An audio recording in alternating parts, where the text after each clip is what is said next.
trusted news source. This is Channel 8 News at 5.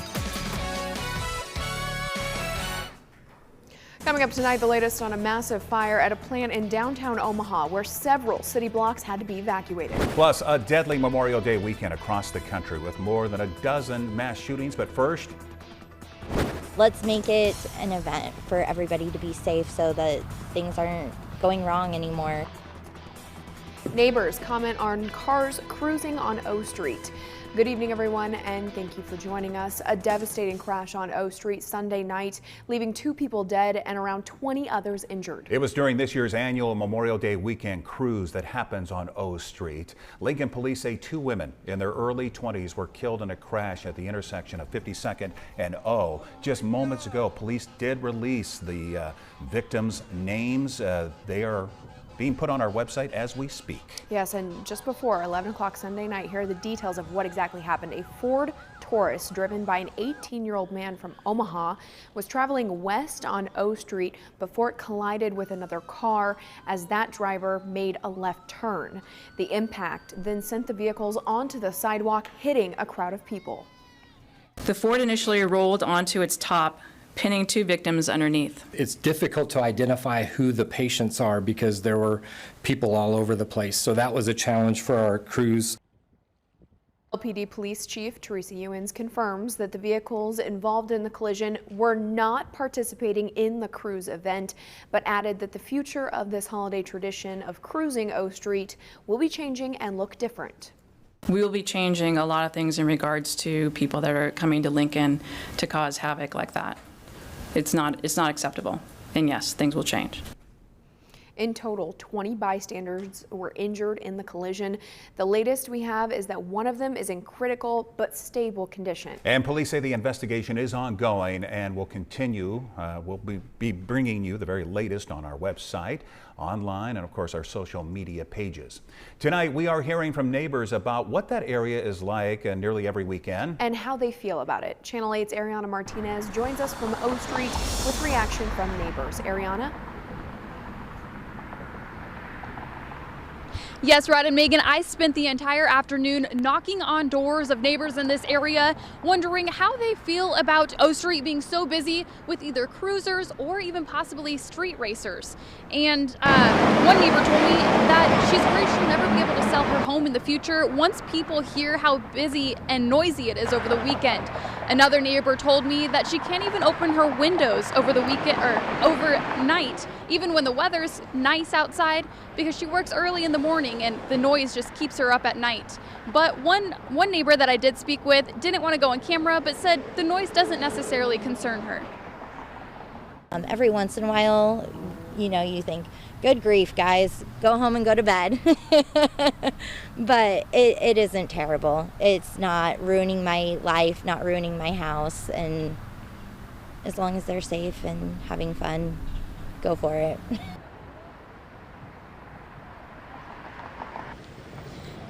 Now, regarding the safety of it, everyone was saddened to hear about the tragic crash over the weekend, and even those who enjoy watching the event themselves want to see changes made for safety. Now, tonight on the news at 6, hear more from those neighbors here in this area about what changes they hope to make moving forward and just about this intersection in general. Reporting live in Lincoln, Ariana Martinez, Channel 8 News. Thank you, Ariana, for that live report. And Governor Ricketts talked about the deadly O Street crash at a news conference this morning. He offered his thoughts and prayers to the victims and their families.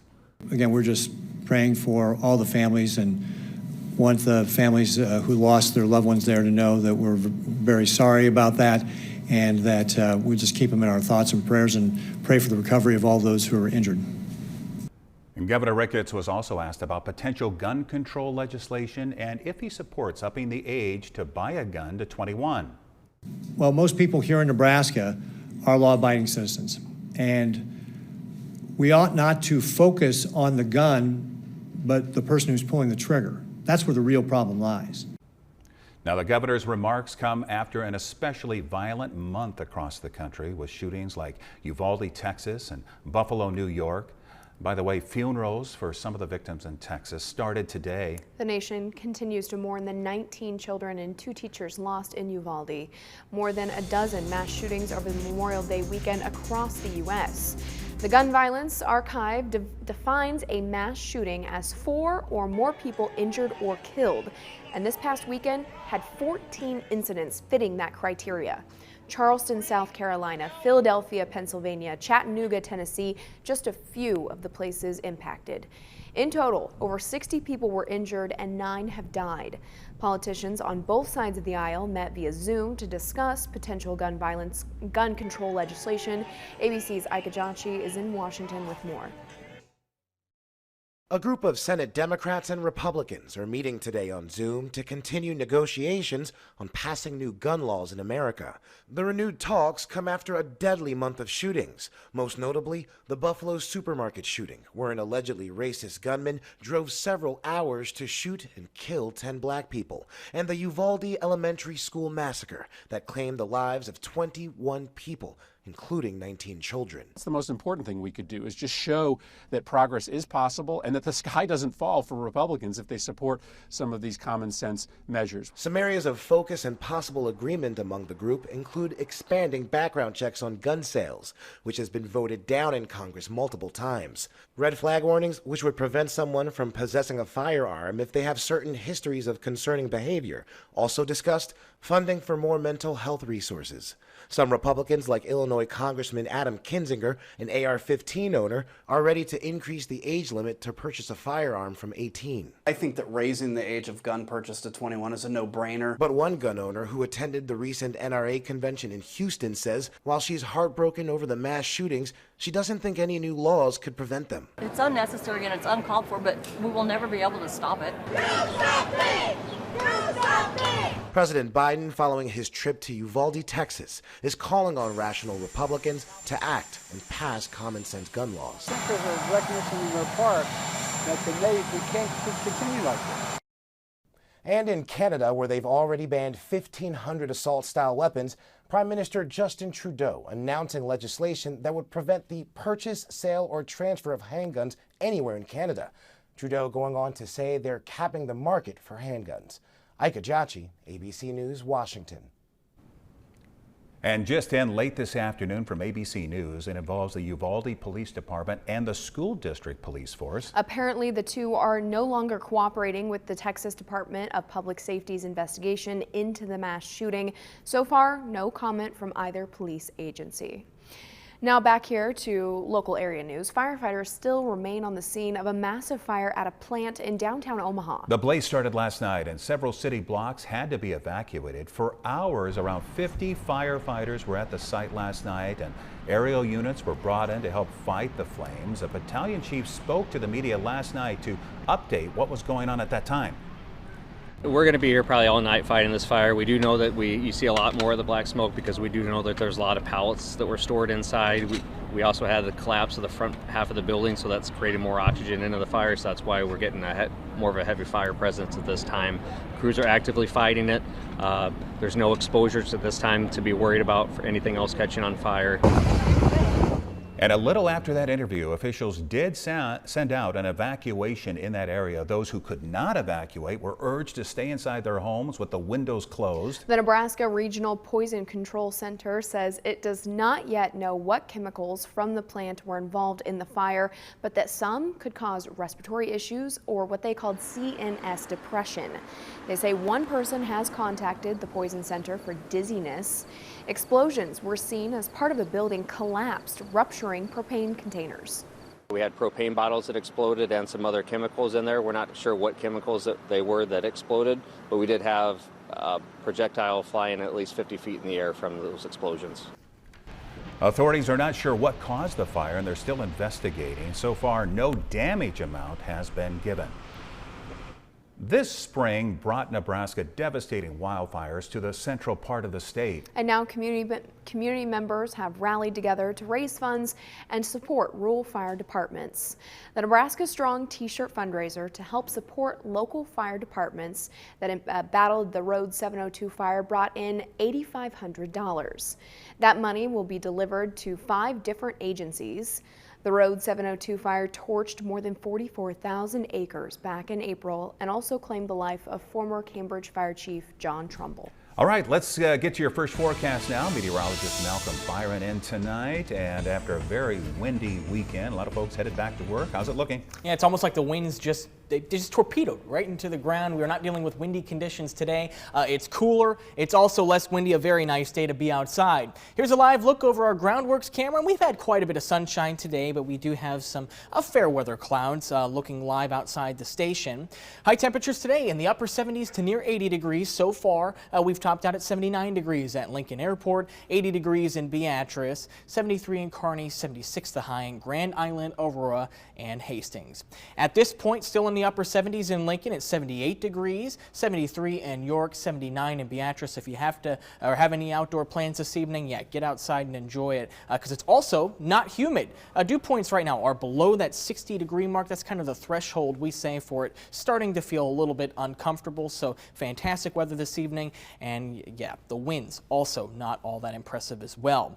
So our forecast for the rest of this evening, mostly sunny skies going in towards 8 o'clock, temperatures dropping into the middle 70s, upper 60s by 10 o'clock. However, going into tomorrow morning, clouds will start to increase once again, and we have the chance for a couple of scattered showers. It's not the best rain chance, but we'll talk about what our totals might look like by the end of the day. We'll have that in my Storm Alert Team forecast. All right, thank you, Malcolm. Talk to you later. Coming up on the news here at 5 o'clock, early in-person voting began today for the special election set to take place at the end of June. Stay with us. Dude.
Early voting started today for the upcoming special congressional seat election. The election is June 28th to fill the District 1 congressional seat vacancy of Jeff Fortenberry.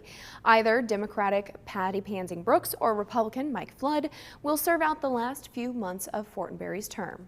Pretty simple ballot for voters, only one race on the ballot. So that'll be a little bit unique. I just always encourage people to, once they get their ballot, if they know who they're going to vote for right away, unless they have to get that in the mail and get it back to us. So we do have to receive that no later than the close of polls on June 28th, which would be 8 o'clock. Again, in-person early voting for the special election started today. In Lancaster County, you can go to the Election Commissioner's office. That's on North 46th Street. It's open weekdays from 8 a.m. to 4:30 p.m. Now, your Storm Alert Team forecast with meteorologist Malcolm Byron. Despite a few morning clouds, we had a lot more sunshine for the afternoon hours. We're still hanging on to some clouds, but there are plenty of gaps in between. It's always a plus when you can get some sunshine with cooler temperatures along with lower humidity too. Here's a look at visible satellite imagery right now, and for a majority of the daytime hours, we just had some pesky high clouds oriented in the southwest and northeast bands. That's also the way the upper level winds are blowing. And off towards the north and northwest, we see some fair weather cumulus clouds. So if you were just to the northwest of the capital city, you were likely seeing some of these throughout the course of the day. Overall, no thunderstorm activity across the state of Nebraska today. A little bit different story than the last couple of days. Here's a look at temperatures right now. Nice 78 degrees in Lincoln, 79 in Hebron. A cooler off to the northwest at 70 degrees in Broken Bow, 62 in Valentine. One measurement in the 50s, or actually two measurements in the 50s in the Panhandle, in Chadron and Sidney, Nebraska. So for tonight, I think we will drop to a low temperature right around 52 degrees in the capital city. We have some clouds in the forecast. Ultimately, this is a below average overnight low, as average lows this time of year are around 57 degrees in Lincoln, with north and northeasterly winds for the overnight stretch.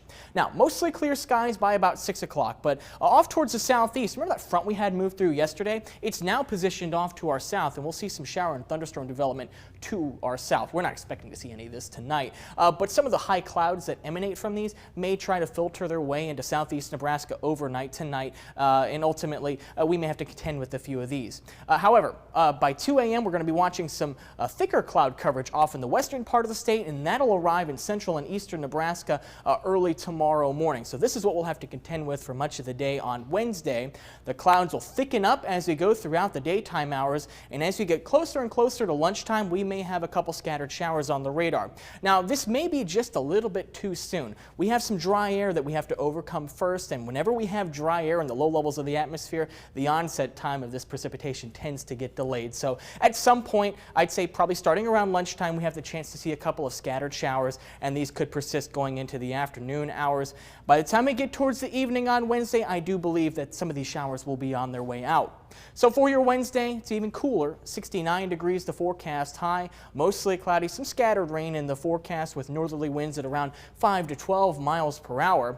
Now, this is not going to be a deluge of precipitation. If you're lucky in Lincoln, maybe a couple hundredths of an inch of precipitation, and a few luckier spots, maybe getting up towards maybe a tenth of an inch or 2/10 of an inch. But remember, we've still got to overcome that dry air first, so that's going to limit accumulations altogether. And I also believe this will mainly be an I-80 and point south event. Can't rule out a couple sprinkles, maybe even light showers out towards Wahoo and Columbus, but the best chance of seeing any scattered rain will be south of I-80.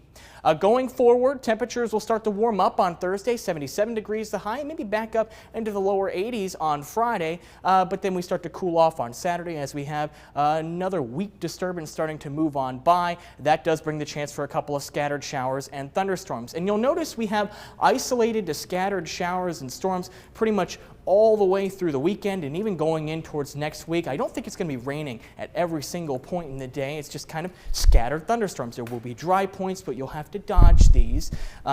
Overall, we'll fine-tune the details as we get closer to then. It's looking like temperatures should be in the upper 70s for this weekend, guys. All right, thank you very much. Now moving on, the Scripps National Spelling Bee started today in Maryland. 234 spellers are competing, and that includes an Elkhorn, Nebraska 5th grader. Tonight we hear from her as she was ready to compete on the national stage. Coaxation. Coaxation, C-O-A-X-A-T-I-O-N.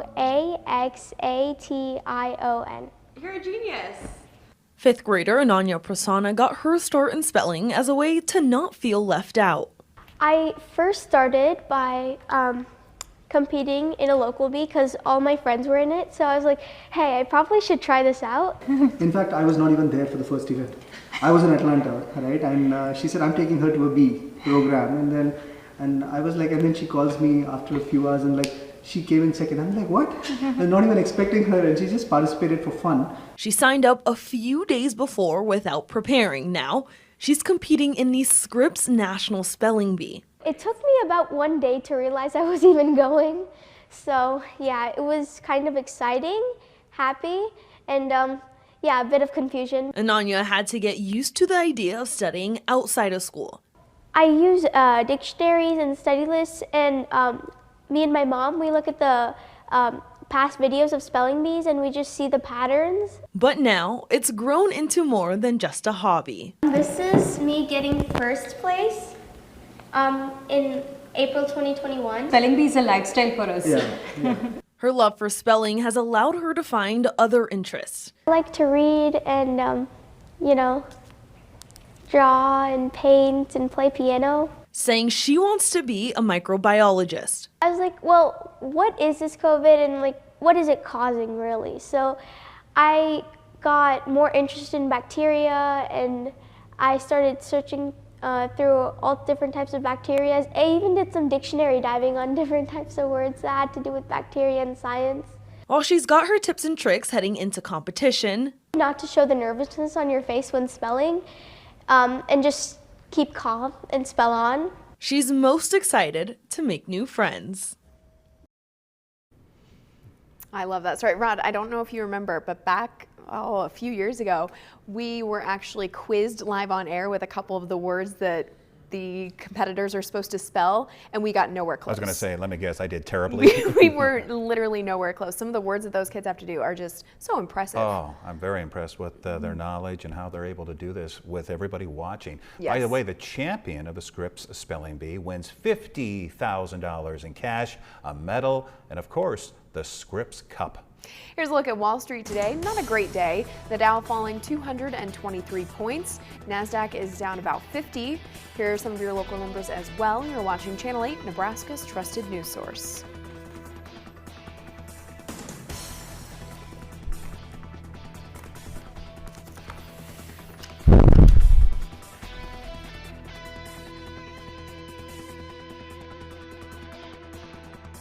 With so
Well, after a very hot and at times humid Memorial Day weekend, windy. Windy. Had a little bit of too. everything, I guess. But it sounds like we have some other changes coming our way, Malcolm, in the next few days. Yeah, fantastic weather today, and at least for this evening, it's going to stay fantastic. However, overnight tonight, we'll start to see the clouds increase. Now, for this evening, I do believe we will be mostly clear. Temperatures dropping into the middle 70s by 8 o'clock, upper 60s by 10 o'clock. Now, it will be a cool night. 52 degrees our overnight low in Lincoln, but we'll have some clouds to contend with, and especially as we get into the morning commute, and especially beyond the morning commute, that's when I think the cloud cover will really start to thicken up for the day on Wednesday. Now, the latest data is suggesting, I'd say probably around lunchtime or so, we have the chance to see a couple of scattered rain showers building into the capital city, maybe a little bit sooner out farther to the west. A couple of those could last throughout the afternoon hours before everything pushes out of here on Wednesday evening. Then skies will clear, and that'll set us up for a mostly clear Thursday morning. Unfortunately, it will be a little bit cooler on Wednesday. I guess it depends on whether you like warm or cool. 69 degrees sounds like a nice temperature for Megan. Absolutely. Thank you, Malcolm, and thank you for joining us. Have a great evening. We'll see you at 6 o'clock. With the Channel 8 Eyewitness News mobile app, you'll be the first to know. Get alerts about breaking news and weather, all in the palm of your hand. The spas are here. Truckloads of spas arriving weekly. Hurry in today. These spas are going fast. Spas are in stock and ready for immediate delivery. Supreme Spa and Pool.